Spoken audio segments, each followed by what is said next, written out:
So, my all-time favorite television show is not Breaking Bad or Better Call Saul. I love them, or Mad Men, or The Wire, or even Deadwood, another show I adore. There's some oldies but goodies in there that are close to those original Twilight Zones, The Rockford Files, Taxi. But nope, it's not one of those. My favorite television show totally changed that is to say, our conception of how a television show could be written with its unparalleled character development, its unlikely setting, its quirky philosophical tone, and its singular cultural milieu. As a Northwesterner who relocated to LA in the early to mid 90s, reruns of this show were like a lifeline to me because I was homesick for the Pacific Northwest and it really made me feel connected again. I didn't have a lot of friends at that point in LA and it really filled a homesick void in me. Have you guessed the show yet? Well, here it is. My all-time favorite show is, drumroll, Northern Exposure. I love it for its ensemble cast, its poetic flourishes, and mostly, I guess, just for the benevolent universe in which it exists. So it's a real thrill for me today to be in conversation with the man who played the show's central character, Dr. Joel Fleischman. Please welcome this week's Fresh Face in Hell, Mr. Rob Morrow. Rob Morrow, thank you for being our fresh face in hell, my friend. Oh, thank you, Jonathan. Thanks for having me. Yeah. So, me and Jason, we're up here in the Pacific Northwest. Thus, we end up talking a lot about the Northwest zeitgeist of the late 80s and early 90s, the bands, the theater, the art scene, a few of the writers like myself. Part of it I feel like that isn't discussed enough is the fact that Northern Exposure and Twin Peaks were both being shot during this time. And Twin Peaks, my understanding was that was an LA crew. It never really felt, plus, it never really felt as much a part of that zeitgeist to me. But having a bunch of friends that had been worked on the crew or been extras on the show, having met some of the actors, like I worked on a Ford commercial with John Corbett, I did a script reading with Shelley, and it always felt like you guys were part of that excitement. So I have to ask you, like, when you were shooting in Seattle, how much a part of that Seattle scene were you? I mean, how much did you get out and see bands, and how much are aware, or were you guys just sort of sequestered on a sound stage and up in Roslyn? No, we were all part of it. We were definitely part of it. I knew the guys from Nirvana, and we would see them and Pearl Jam and the whole scene, the whole music scene. We were definitely soaking it up. You're not aware of an era when you're in the middle of it. So it wasn't like I had that kind of perspective, but I knew that we were having a great time and there was great, on any given night, you could go down to Pioneer Square and, catch some great band, and have a good time. I love the town. It was also, the kind of Northwest cuisine was coming online. So there was a lot of cool restaurants that we were hitting and also, the theater scene is always vibrant in Seattle, and so we were taking in that. Well, no, we were definitely a part of it. And as we got more entrenched, we became more and more a part of it. We started to go to different sporting events and get to know local areas. You said Bainbridge Island. We used to explore all the San Juans and. I fell in love with the Northwest. One of my regrets is that I didn't buy land because we were shooting. Our sound stages were in Redmond, right by the Microsoft campus, and I could have bought a hunk of land for nothing then, and I loved it up there. It was really, really, aside from the fact that we were doing a show that I loved. Being up there's something magical. It. You live there. It's like. There's just something about the people, but also just the way the landscape and the environment informs everything. I mean, it's the way coffee. We were there when Starbucks was first starting, and it's not an accident that you need a lot of coffee up there to deal with that rainy weather. I'll tell you, I wrote a novel called West of Here, which was about the town of Port Angeles, and it's about as Alaskan as you're going to get in the lower 48 in type of self-sufficiency, rugged individualism, kind of culturally isolated. And Roslyn, of course, which you know is that way too. And Roslyn the town is almost, it's very much like Sicily. Like I know Brett Halls, who's the mayor, he was formerly the mayor of of Roslyn, and yeah, I know what bar stool to find him on, and like it's so like you captured something about the place of Roslyn as well as creating Sicily, Alaska. I want to start with the genesis story of Northern Exposure because it's a great one, and I want to specifically find out how it happened for you. But like I've learned a lot listening to the Northern Disclosure podcast, by the way. You and Janine are great because you're both very erudite, very intellectual. No offense to actors, that's not always the case, but you guys are really you're a lot of the lines of questioning, the way you guys are approaching the show. You're talking a lot about the literary aspects of the show, which is just the part that really resonates with me and made it so unique. I did find out on one of the episodes that you had a budget. Joshua Brand had a budget of $867,000 or something like that. It was Was that just a 839, which if you look in the sign, there's a lot of pictures of me with this, but I forget where it shows up, where it says the population of Sicily is 839, and that was a reference to the budget. Initially, our initial budget was $839,000 an episode, which is very low budget for an hour drama, yeah, no, even and then. Yeah. yeah. And so that was for every episode. I was thinking that was just for the pilot. Now, Northern Exposure was originally not really built to last when the network sort of like set it going. It was explain to us what it means to be a summer show. Well, first of all, it was, very unusual back then if done at all. There tend to be the traditional network, there were 3 networks, CBS, ABC, NBC, and they had a season from September through May, and that's when the shows airs, and then they would put on, kind of, uh different, auxiliary programming, different events and things, and it was very rare that they would put on a series, but they had these 8 hours CBS that they had to kind of burn off. They didn't have something for it, and someone had network had responded to the pitch for Northern, and they thought, "Oh, well, let's just take a chance on this and throw it up there," thinking they'll just use it to burn off the slot. Um they threw us up there. And what was also unusual, not so much now, but then, we didn't shoot a pilot. We shot 8 episodes right off the bat, which was amazing for me because I was a broke actor in New York, and all of a sudden I was in the black, and, so, we shot the show. There was very little support, or interest or publicity, and then they started airing it, and, in the summer, and, I think in July, and, we started shooting it in, like, April, and, it just slowly caught on, people just started to find it was something new, so not only did it it allow for a different kind of story to be told, but it also allowed for a new approach. These summer series started to become a regular thing. It became the kind of, the minor leagues for the networks where they could test something out, and if it worked, put it onto the full season. And how did your involvement come about? I think you read for Joshua Brand, but how did they find you? Or, how did that work?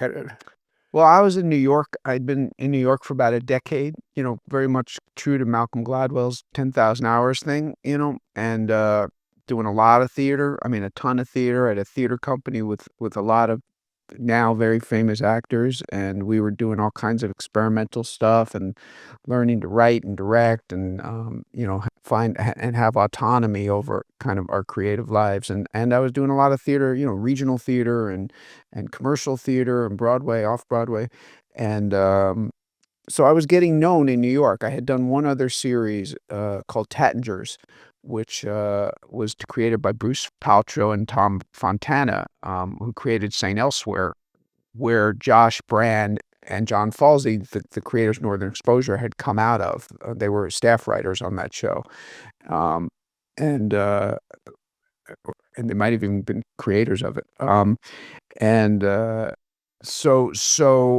had done this one series, I had a supporting part, it didn't last, and, I was on a lot of short lists. Anytime anything was casting in New York for anything in my age range, I was going in for it, and, I had a lot of, fans in the casting directors, that were believing in me, and they just, like, they throw spaghetti against the wall, and they sent over the script. I had signed with William Morris, having been in a play that they had seen, and, so that started to change my game in terms of the higher quality stuff, and, I read this script, and it read like Northern Exposure. It read like nothing no other TV script I'd ever read or heard of, and, it just kind of fit, like Fleischman, I was able to find a lot of corollaries, and it just fit, and I went in and read, and, for Josh and John, the creators, and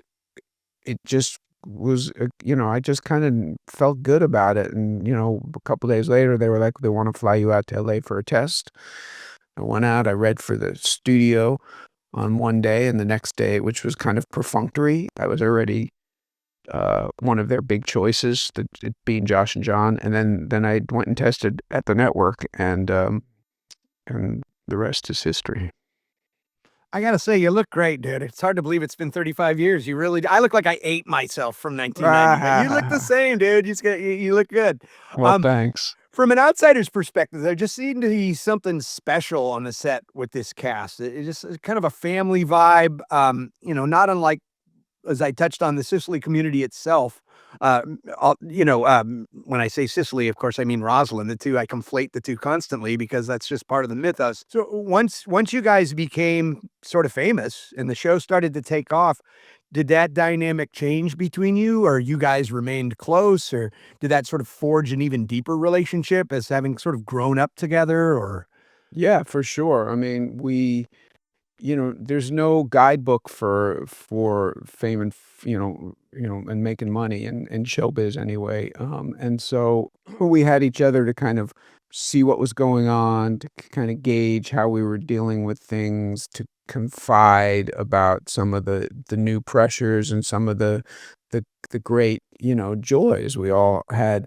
Money, it was the first time in my life I had money. I didn't come from money, I could buy, eventually I could buy anything I wanted, um, and that was a heady, experience, and so, yeah, it definitely brought us closer. I mean, Barry Corbin had been successful, but he and beloved, but not to the extent that he became after Northern Exposure. just having that support group and who you're surrounded by can really it can help you through some of the growing pains. It can help you just like take this like sudden success in stride. I don't know. I just kind of got that vibe off the show. There Yeah, look, hasn't been a we didn't all handle it always well. It wasn't all roses, there was ups and downs and difficulties, but I think going through it with other people, definitely helped, and we were tight and still are. It's nice one of the great things about the podcast is connecting with everybody again. One of the things about show business is you form these very deep, intimate bonds, and then you go and then it's over, and you think you're gonna see them all the time, but, it's very, very rare. I saw Janine, twice in 30 years, after the show. So but we have a bond, and same with Corbett and Darren and Cynthia and everyone. yeah, you and Janine really come across well. I mean, the repartee you guys have, I wouldn't have guessed you hadn't seen each other in 30 years. It guys seems like you've been fast friends over that time because you have a really good repartee. You're just genuinely glad to see each other. It's a pretty joyful podcast, dude. I mean, you guys get really granular, but you're just very joyful and happy to be there celebrating it. And again, I'm just impressed that you guys are so you're deep thinkers. Well, one Um, of the gifts of the podcast is that It's rare that you get to revisit something in depth, you know? I mean, sometimes things come around again and people there was just a 30th anniversary of this movie quiz show I did, and so there were some screenings, and we got together and had some, things, and, it was fun. But, this is different. This is a weekly thing where we get to revisit something with a relative objectivity, because I'm watching the shows now. I hadn't watched them, since they aired, really, and, so watching them again and seeing what it is and hearing, like, your story telling me how important that show was to you, and I said I ran into Dax Shepard last night, and he said it was so important, it got him through college, and I hear this from people all over the world that that show changed their lives. It got them through a difficult time. It helped them decide where they wanted to live, what they want to do for a career. So the joy that you're saying, that coming out is genuinely us getting to re-experience it and see what other people were seeing, because when you're in it, we're all narcissists and we're all, enmeshed in our own personal work, which is what it takes. I mean, you have to be somewhat myopic to act. And so, so then we get to celebrate it, which is a gift. Yeah, and I think we were off air when I was telling you my connection personally, so I should touch on that, which is that in the early '90s, I was down in LA bussing tables, sorta like optioning a few screenplays, trying to write a few of my early novels, and I was just homesick, dude. I was really homesick for the Northwest, and I had just left there, and I had friends that were working as, like, grips and juice people and, like, extras on the show, so there was that added thing where I'd watch it and I'd go, "Oh, there's Garrett Bennett, there's Doug Smith," just people in the background or just extras, and it really kept me connected to the Northwest, in such a big way. And what you mentioned here about going back and watching I've never gone back and read one of my early novels. I've got 10 novels. I have not looked at All About Lulu since 2008 unless I'm doing, like, a reading or something like that. Right. So, like, I wanna get into that experience a little more, what that's like, 'cause, I mean, I'm hoping to someday I still got 3 young kids, and I'm working, like, 5 different projects, but I still hope to go back and read my books and have this experience you're having, where I get to experience it a little more objectively.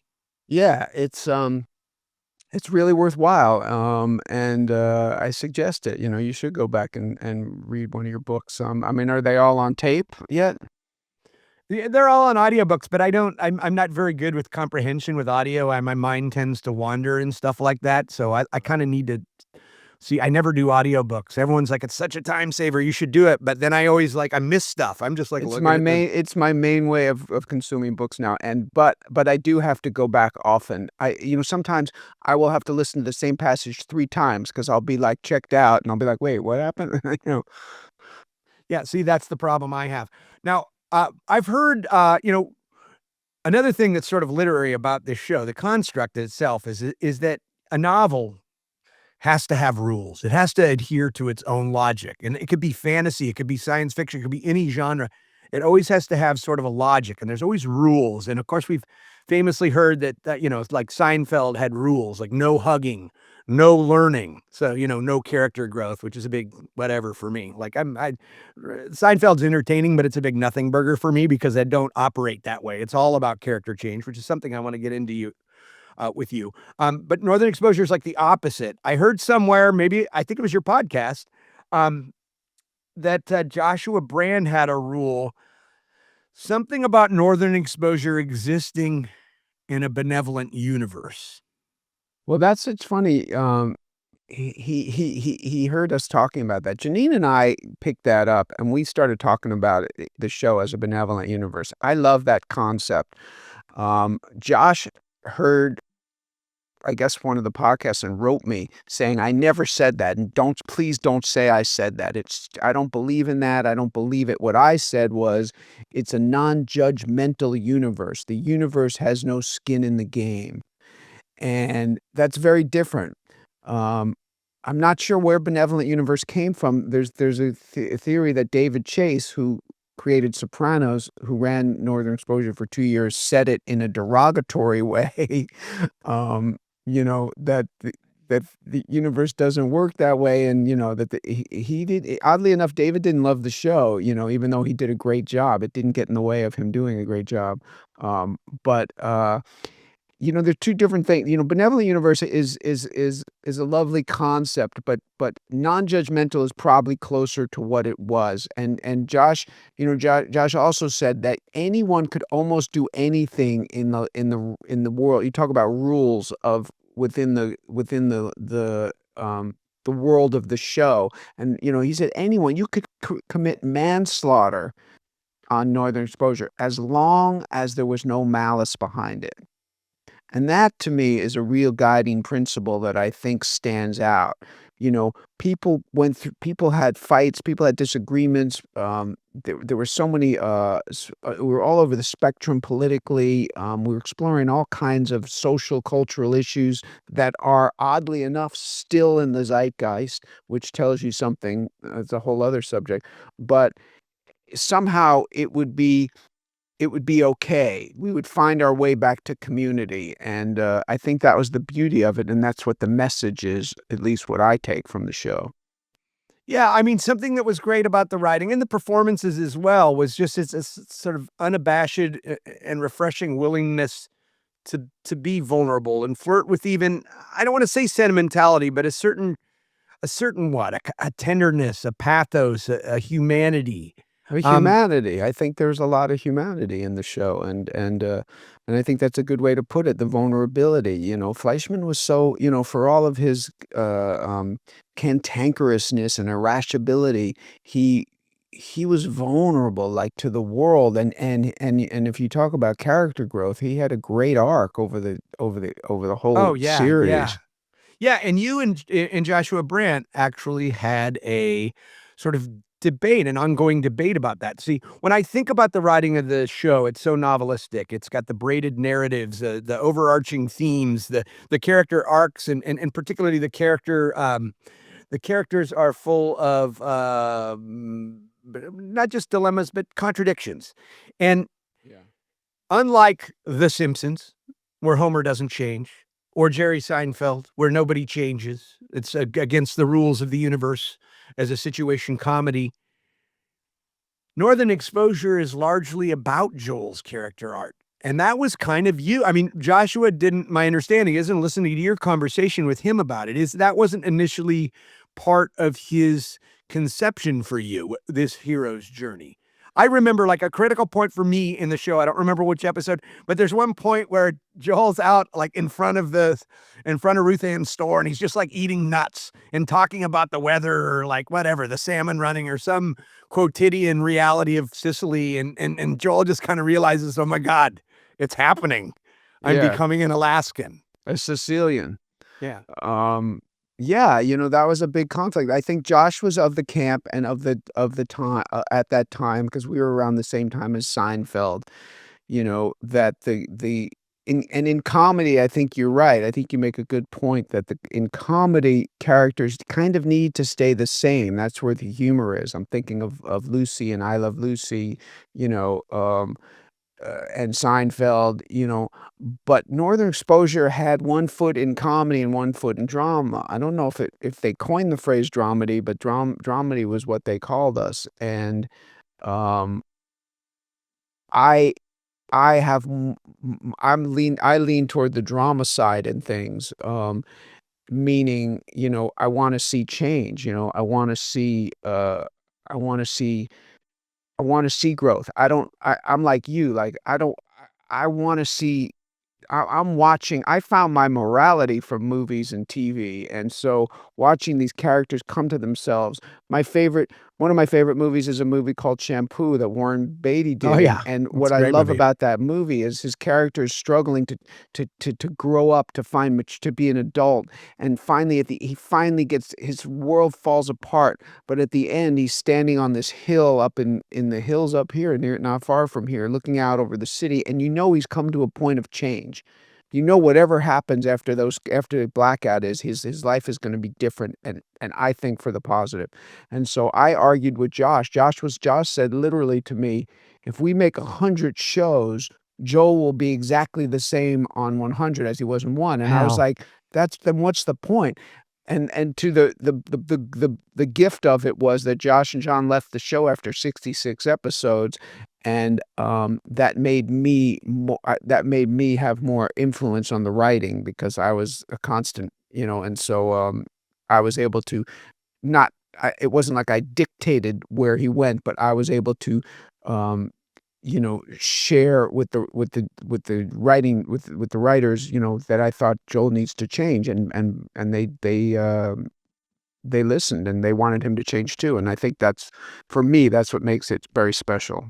Yeah, I mean, thank God for it, honestly. I mean, the show, this the show's great, but without Joel's changing, without that I teach dramatic structure, and, that we tend to writers tend to conflate plot and event and, character they don't understand that this is all the same thing, that plot really what we call plot is just characters forced to make decisions. Character growth is the entire arc for me. That is the entire dramatic that's the whole Penelope of human drama is how do we change? How do we face these obstacles and overcome these obstacles and take all these steel-toed boots to the face and learn from it?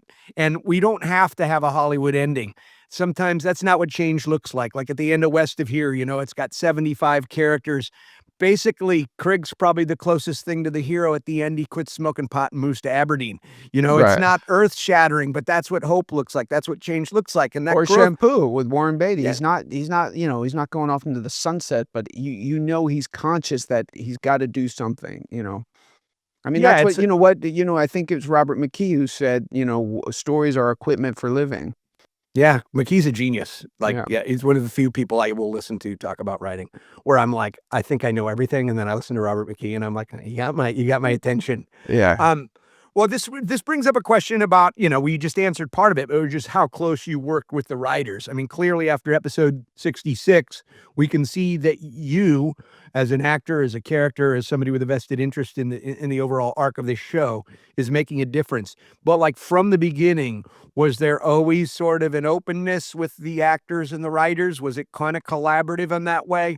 No, Um, not at all. no. So there's Um no like workshopping scenes or No anything way. like that. I No, mean, they it were was on the very page. strict about, and they didn't want there was a very separation of powers and it was delineated by the fact that they were in LA and we were in Seattle and we rarely saw them. And so there wasn't a lot of collaboration. There was, maybe less so now, but there was this school of thought that, actors should just act and, that's it. I mean, I had to fight just to get daily to be able to watch dailies. And so they didn't wanna hear, but that said, they were all good, sensitive people, so I would call every once in a while with a thought or an idea or frustration, and I'd be heard. It didn't necessarily, um, manifest in the next script, but over time, and once, I kind of proved myself, they would allow me to enter into discussions. That said, I didn't really inform storylines, but I did inform macro ideas, macro themes, and in my discussions, stuff seeped into stories for sure. Wow. I'm so glad you had that without Joel's arc changing, without Joel becoming a Sicilian, like, what are we doing here in a way? You know what I mean? That's the thing. It is the hero's journey. It is the Joseph Campbell, like, and at the end, then Joel goes back to his village, but he's a changed person. He's I the mean, it's prodigal the son who comes back Odyssey. to It's Queens. totally Yeah. Odyssey. Yeah. Yeah. Yeah. Yeah. So, how much of Joel Fleischman do you have in you? I mean, was the character relatable from you to the start, or was the conceit of the character more interesting? Like, I like this setup. It's a great conceit, fish out of water. I mean, you could do so much with that. But was the when you got that first script, was Fleischman a relatable character to you? I mean, somewhat, culturally for sure, geographically for sure. And I certainly know of Joel I knew people like Joel Fleischman. I'm very different, I'm a super spiritual guy. I'm a nature lover. I'm athletic, all these things that were different. I'm adaptable, I like to be in different environments. But there were there were certain cultural things that I was able to connect with and certain kind of, and I guess I have my share of neurosis. It manifests differently, but I was able to tap into that. And then, the corollaries of myself being a fish out of water in Seattle and Joel being a fish out of water was something I could draw on. I was a very quixotic New York actor, and back then it was considered to be selling out to do a TV series.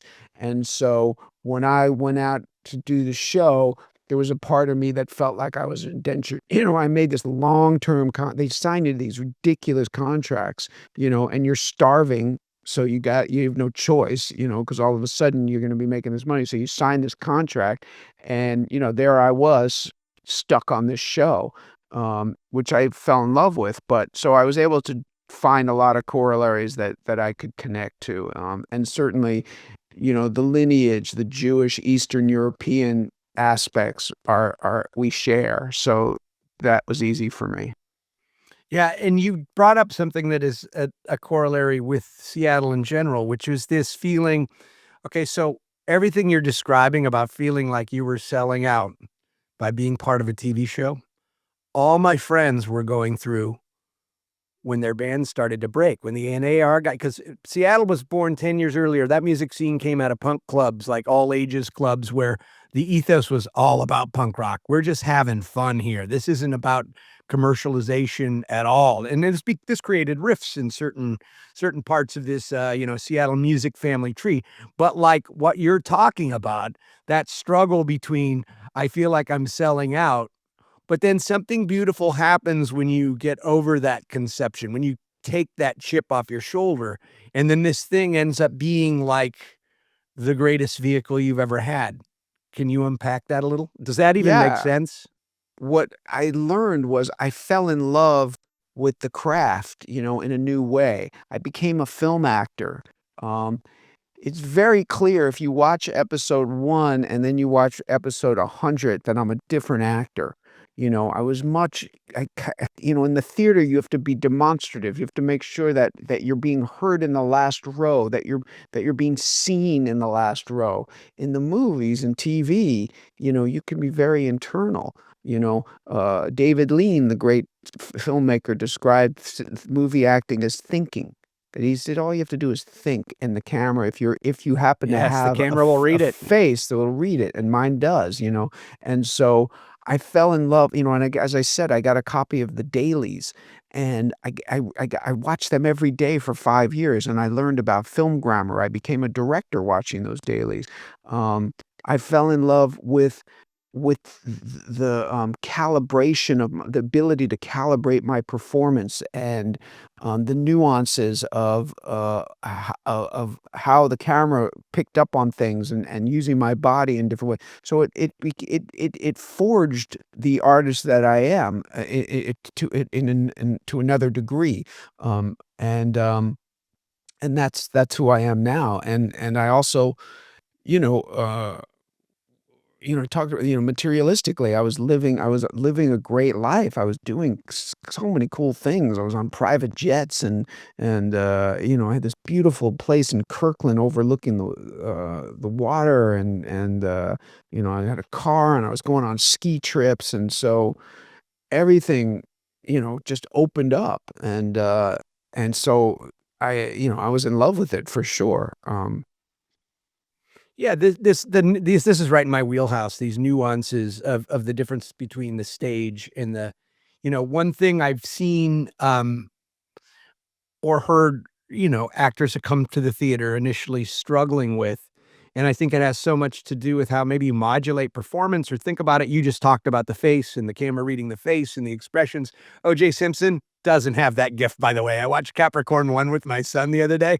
And in watching that movie, I'm convinced that O.J. was supposed to be kind of more of a character, but he's such a wooden actor. They took away all his lines and they gave him reaction shots, and it was Right. even worse. Every reaction looked the same. He'd be like, "Hmm." Well, anyway, so like film is such a photographer's medium, you know what I mean? Having worked as a grip and just been on sets as a PA and stuff, there's just so much hurry up and wait. Like, there's all this setup and stuff, and like you're in your trailer or you're standing off to the side somewhere, you have all this. Explain the differences, like, because it seems like the performative elements of being on stage is like once the lights come up, you're on. Well, they say that the film is the director's medium, TV's the writer's medium, and theater's the actor's medium. Because you Say take that one more time. I like that. film is the director's medium, television is the writer's medium. Although now, you know, because of what I consider Northern Exposure to have been at the beginning of the cinematizing of television. Now, Absolutely. directors can make a mark in TV as well visually. But and so you have theater and so you have movies as directors, TV as writers, and theater as actors, because the actor is autonomous at 8 o'clock. You go into the cockpit and you're flying the plane, and so no one can stop you. No one you're and so that's where the actor flourishes, and I think it's the best way to learn. I have a daughter who's an actor, really, really talented, lovely girl, but she won't do theater, and I think that what that taught me was, having done so much of it, of knowing the arc of a story. Because you talk about O.J. Simpson not being a great actor, he probably just it wasn't that he couldn't be, he certainly was a good performer, I Yeah. mean, he was able to freaking convince, a jury that he was, innocent, I guess, but he probably wasn't hooked into the story. No one was probably helping him. It's very rare, ironically enough, that directors are helpful to actors. They don't often know how to help actors. They just hope that they know what they're doing. And so, um, so being hooked into the whole arc of a story was incredibly valuable to me as I started to make movies and TV, because you're working in piecemeal, you're working out of order, you're often shooting the end first, because of logistic considerations. And so, knowing to have an understanding of that arc and where this moment fit in that, I was able to calibrate the performance. Motivation. There's the trope about what's my motivation here? I mean, like, once you understand the whole story, the growth of the character, the dynamics, the dilemmas, then you sort of internalize that, right? I mean, Absolutely, but I'm talking about knowing where you are in that arc. Is right, because this you're am I shooting like just yeah, am I realizing something here? Am I kicked into my, the trying to get out of this situation? Am I being humble? What's going on, and where did it come in what was the last scene that led to this scene? Um, a lot of time, in acting technique, we have this thing called what just happened. What just happened before this scene started? What led us to this moment? So that we're not just OJing, being there with a bland look on our face. We're pissed off because we just came out of the restaurant and the guy, overcharged us, whatever it is. So you have that energy. So you're coming into the scene with something. yeah, you've just loosened a couple of thoughts. I love this. First one being that, like, oftentimes as a writer, when you're stuck, is not because you don't know where you're going. It's because you don't know what happened before. It's because you've left yourself behind the 8 ball. You've left yourself set up in a bad way rather than like, "Oh, I just don't know where to go next." A lot of young writers struggle with that. The second thing you brought up that a light bulb went off in my head. We're talking about how great Northern Exposure is. We're talking about how cinematic it is.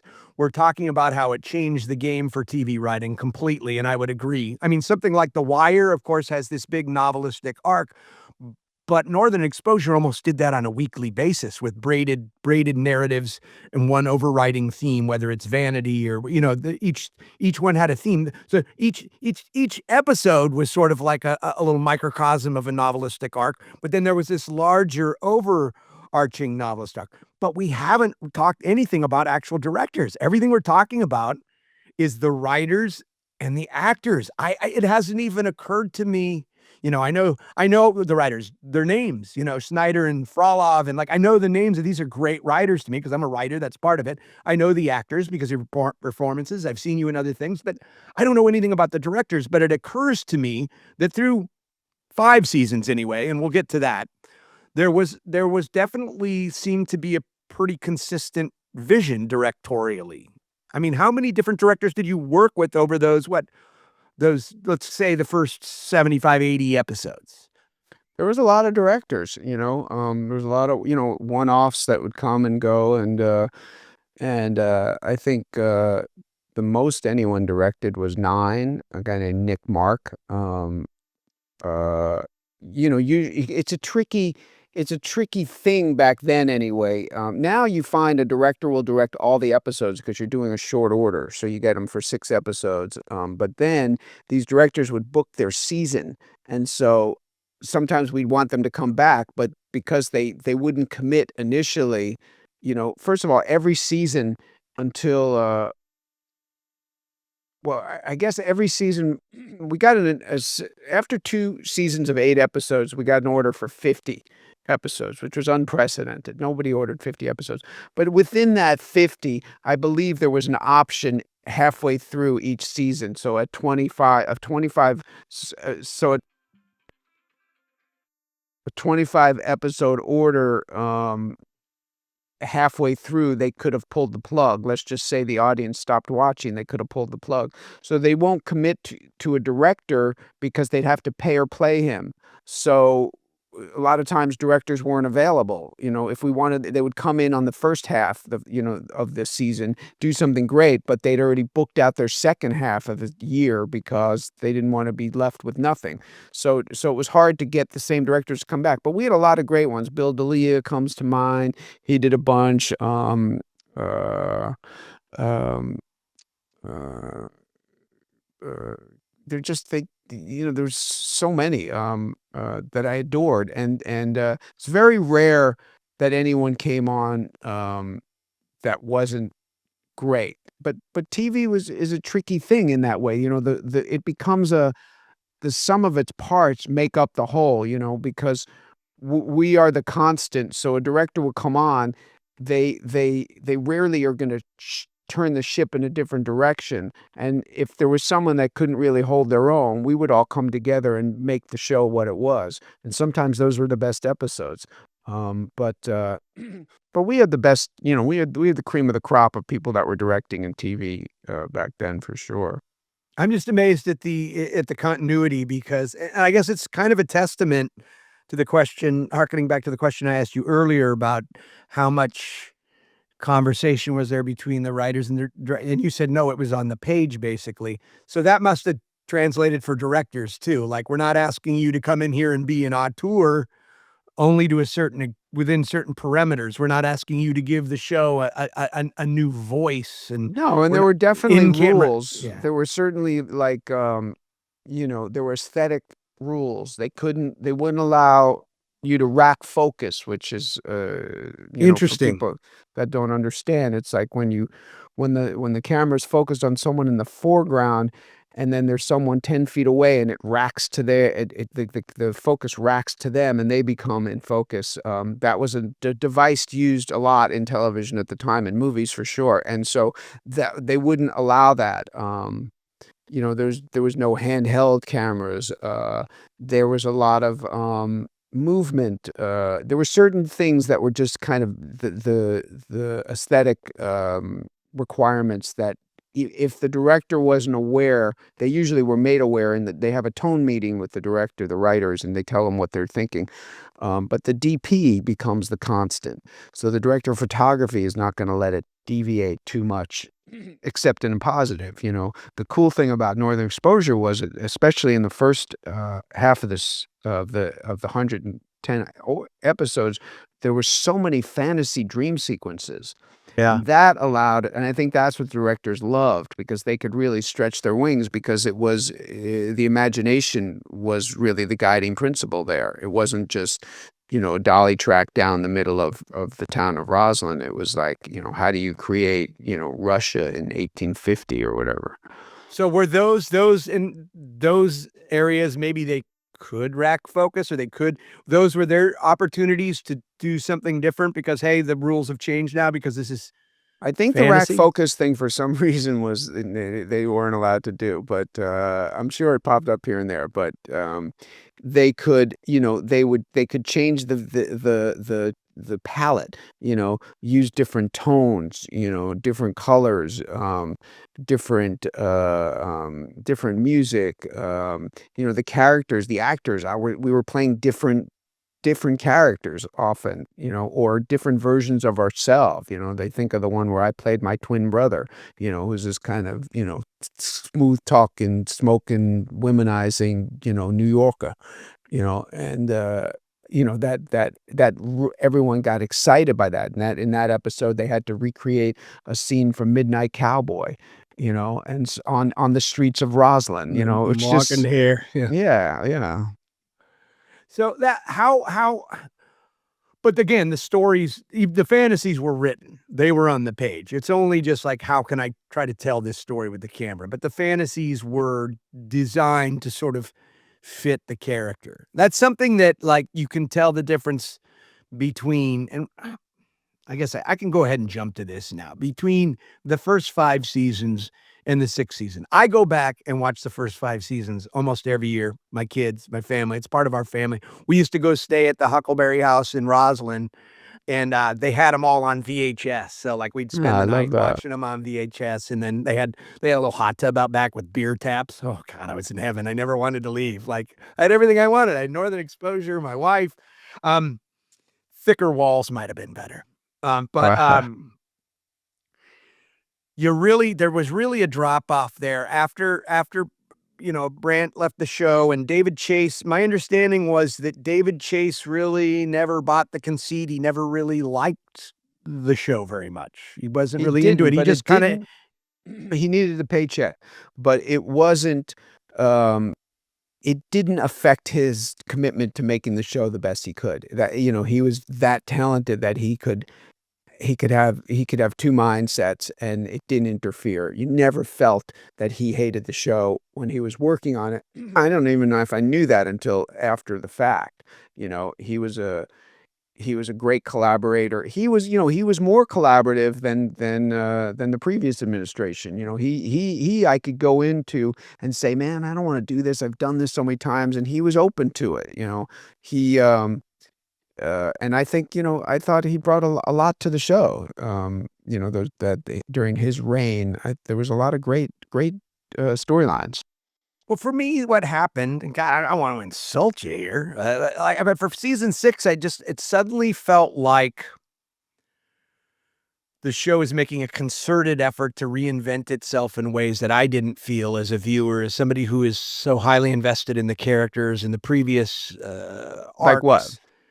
I just remember a lot more offset.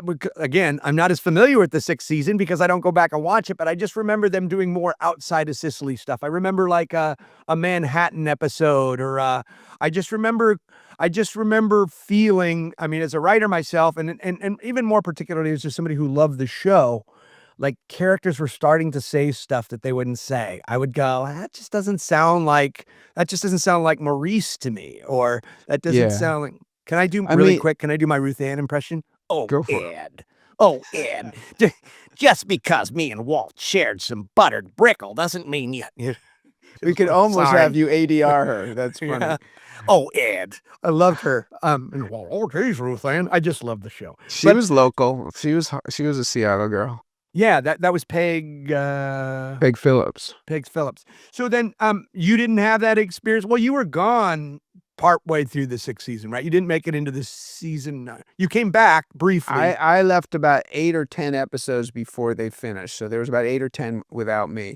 Um, it's funny because I had never watched those I don't know where the 6th season begins, because if you're talking about the stuff where I go upriver, I'm up in the native village.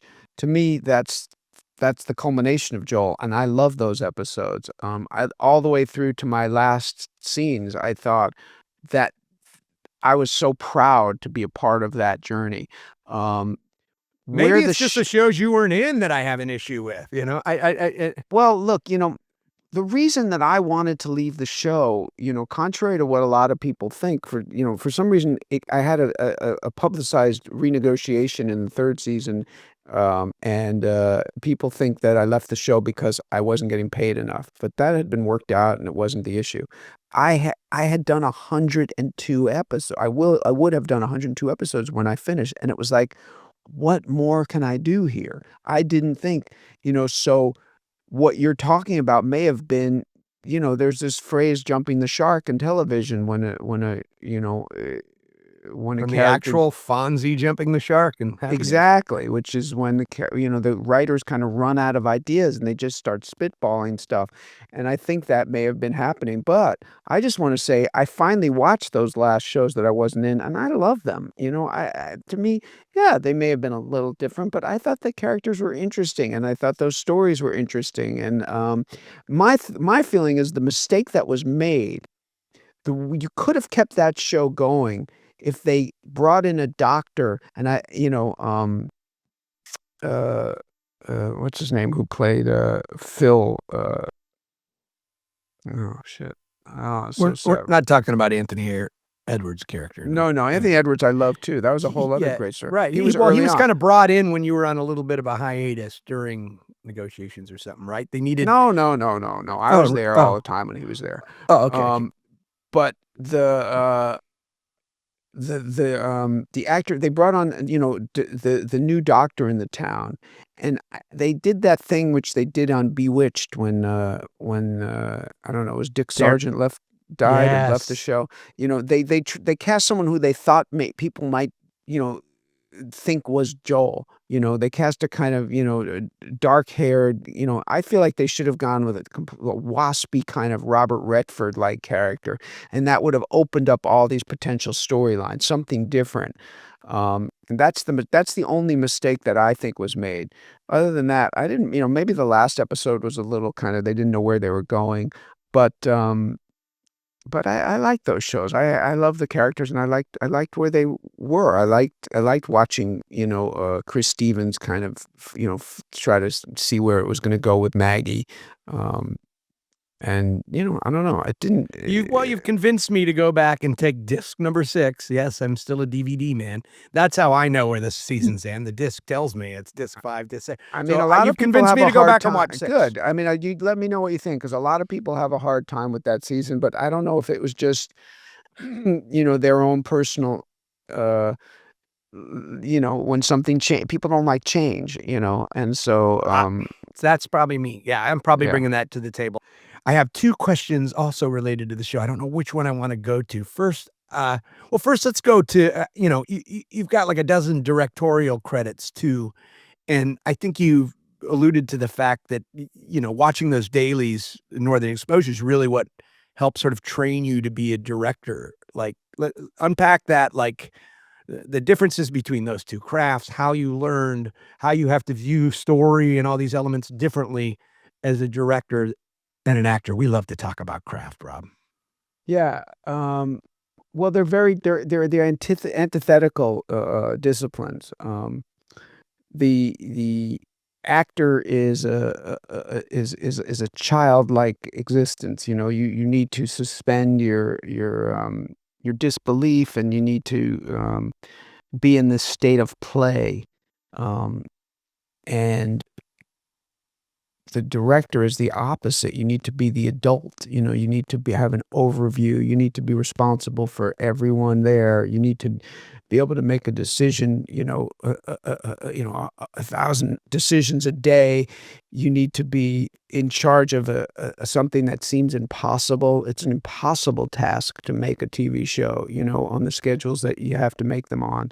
Um, and so, uh Though and I've done both at the same time, which isn't a whole other thing, where I'm directing myself. I've got a monitor in my lap, and I'm acting with someone, and I'm telling the cameraman to tilt down as I'm looking at the actor and trying to keep I them gotta wear focused both on me. hats too. It's tricky.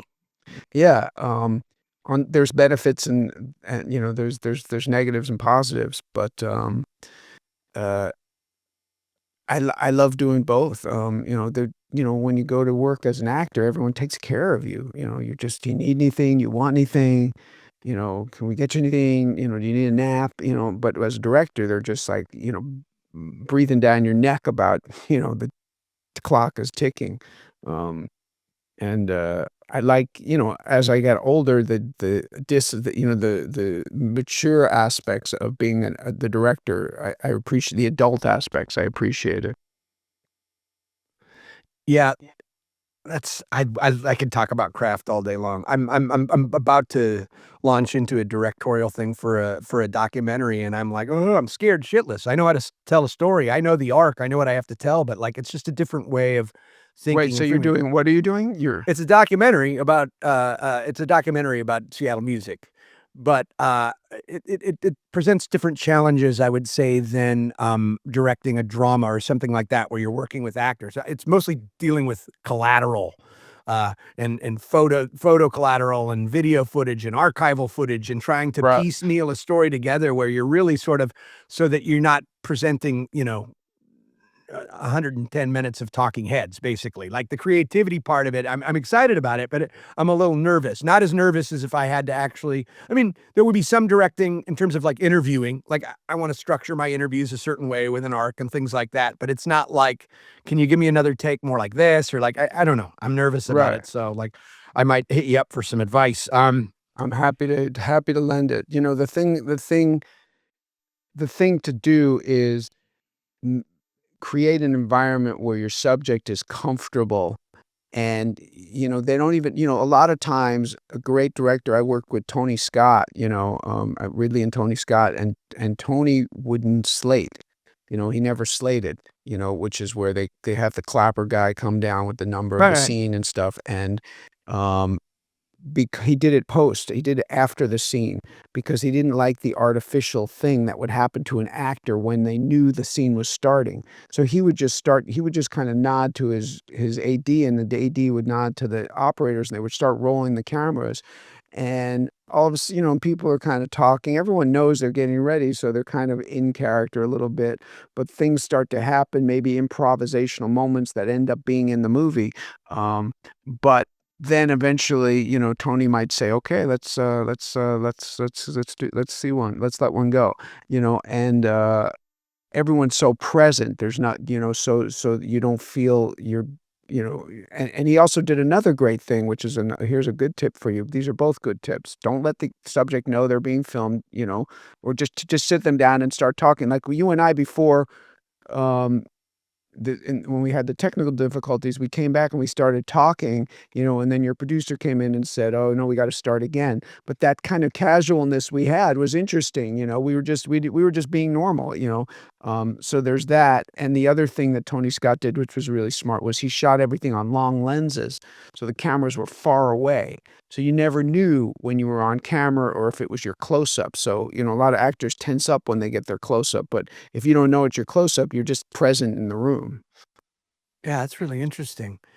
So I got to ask this question because, I mean, you've got like almost 100 IMDb credits across acting, television, film, directing, producing, but you played this career defining role. On one hand, it's a dream come true, to have found this sort of perfect vessel to embody this beloved character. But, like, over the longer haul, I would liken it to, like, I know novelists who have had, like, one big breakout novel that sort of overshadows them, and then they're like, "Ah, well, I've done so much great work since then, but everybody wants to," you know what I mean? It's like a blessing and a curse. I mean, or if you're like, "Hey, I did this and this and this too," or, I mean, does it put a chip on your shoulder at all, or do you just fully embrace it, or, like, unpack that for me? Like, what's that like to do? Because it's quite a legacy. I mean, Yeah, I don't feel it so much anymore, I did a time before I did, other stuff, to be, called Fleischman on the street, I was like, that made me think, "Oh, man, I'm an actor, I'm not Fleischman," but now I love the legacy of it, and,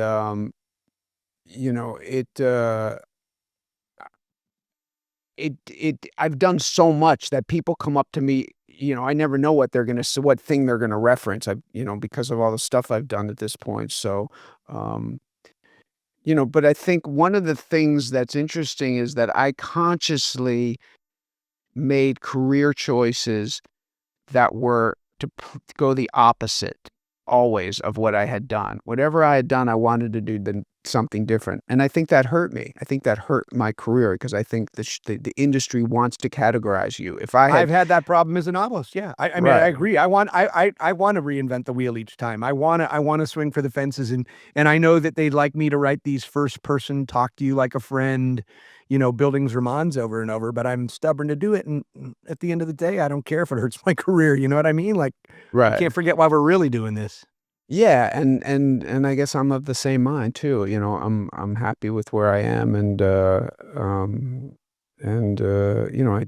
I love that people know the show and still, it's still around the world, people are watching that show, Northern Exposure. I just wanna say the person I was thinking of who, uh, f um, uh Paul Provenza came in to play, Phil, Dr. Phil, who was the actor who replaced me. Him and Terry Polo came on the show, but I had forgot his name for a second, but I just wanted to make sure I said it because he's a great guy, and I thought he was really good. Well, good on you. Something, we're winding down here, but something I learned about you, recently, which is very interesting to me because I interview so many musicians and I'm marginally a musician myself, but it's something I deny because mostly I was a singer, and even that's a stretch. But you are a musician. Yeah. I recently watched you. You had like a Panama hat on and an acoustic guitar. Talk to me about, what's your sweet spot musically? Because I have like 10,000 albums. I'm a music aficionado. What's your musical sweet spot? What kind of music do you perform? What kind of music informs the music you make? What do you listen to? Yeah, I'm incredibly eclectic. I'm all over the map in terms of what I listen to, from Jeff Buckley to Taylor Swift to Bruce Springsteen to, Iggy Pop lately I'm into the Gallagher brothers, Nirvana. I mean, I'm everywhere. In terms of, I perform mainly stuff I've written or co-written, and it tends um, toward a singer-songwriter, except not in the acoustic sense. It's we call it soulful rock, funky pop. So it's got a groove, but it's rarely hard. There's nothing really hard about it. I like melody, I like lyrics, um, and I like stories, and so that's kinda where my music lies, and it's a huge part of my existence at this point. It's where I derive an incredible amount of pleasure, and it takes up an immense amount of my time. I spent COVID build I broke up with my band, um, in the classic sense that bands break up, and so during COVID, I was, like, trying to figure out what to do, and I built a pedal board that's huge, and I had never built a pedal board, but this was a giant thing, and it had percussion and vocal harmonies and loopers and effects, um, and I wear a microphone, like, over here on my head, and, uh and it took me a while to figure out how to get facile with all of this stuff, but I just had a professional one built, which is I called the original one the beta, and now I've got the alpha, and it's so cool. And so I'm this one-man band, and I'm just getting ready to go out to perform, but it's a little intimidating because there's nothing to hide behind. An acoustic, I can go out with an acoustic guitar, like the thing you're talking about, the video, I can do that forever and be fine, and do okay.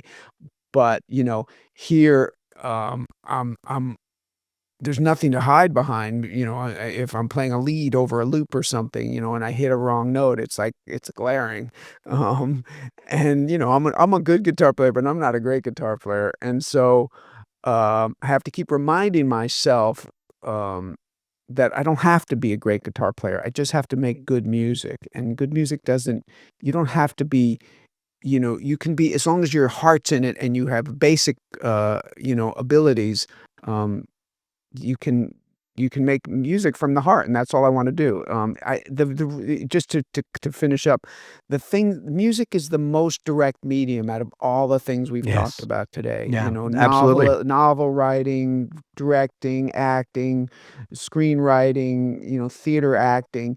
there's something, music Visceral. it enters the viscera. It doesn't enter through the ears, it enters through the body and so you cannot not be affected by music. You cannot. You cannot be affected by TV and movies and literature and theater. You can tune out. You can't really tune out of music because the vibrations are coming at you, and I just love that. The I love making it, and I love being affected by it. Music is listen, I have to be sort of stoic as a father of 3, a guy who's wearing a lot of hats, doing a ton of projects. I have very little bandwidth. I don't cry as much as I need to. What makes me cry every time is music. You mentioned Jeff Buckley. I put on his version of Leonard Cohen's Hallelujah. I will cry every time. That'll You do it. put on Don McLean's American Pie. It was my sister who died in a freak car accident. It was her favorite song every time. You play the live version of Simon and Garfunkel in Central Park, and when the crowd swells, I I get was chills. there. I get chills I just was thinking about there, it, and man. I cry every I time. was there. That was an amazing concert. Oh my god. There are songs that will make me cry every single time. I'll be in the grocery store and I'm like, "Oh, fuck, here I am in the cereal aisle, and I'm gonna start misting over," and then I gotta run into some parent of another kid who's one of the classes, Well, and I'm like, by the way, "Are you crying?" that's an insight into acting. If you're acting or directing and you want to get an actor or yourself to be responsive, and you need them to be emotional about something, you find what is that trigger, and if you were acting, you just play that song, before you shoot, and you're all of a sudden I'm just a puddle. yeah. Oh, dude, I love talking to you. I hope we can do this over beers sometime. You're such a pleasure to talk to. You're vulnerable. You're intellectually like wide ranging. You're very, I don't know. And for that reason, like I said, I've been really enjoying the Northern Disclosure podcast because I find that Janine is also that way. You guys are deep thinkers. I like that. I see a lot of so you listen to a lot of celebrity podcasting, and it's all about this sort of clever repartee and this back and forth and one-upping the person with jokes, and you guys Right. really dive in, and I think Northern Exposure, I don't think it's necessary. You get so granular with each episode, but what I find fascinating is that I think it's equally fascinating if you've never even watched the show, because you Oh, guys are that's just cool. That's breaking it cool. down. I think that's important too. So anyway, I really appreciate you being on today. He is Rob Morrow, multi-gifted man with 100 credits on IMDb, but perhaps we know him and love him best as Dr. Joel Fleischman. Do check out the Northern Disclosure podcast, which I just pumped, and I'm being totally sincere. Really, you guys just really follow your curiosity and stuff, and it's clear that you're still learning about something you were a part of, which I think is great. All He right, is man. Rob Morrow, and he's a legend. Cool. Peace.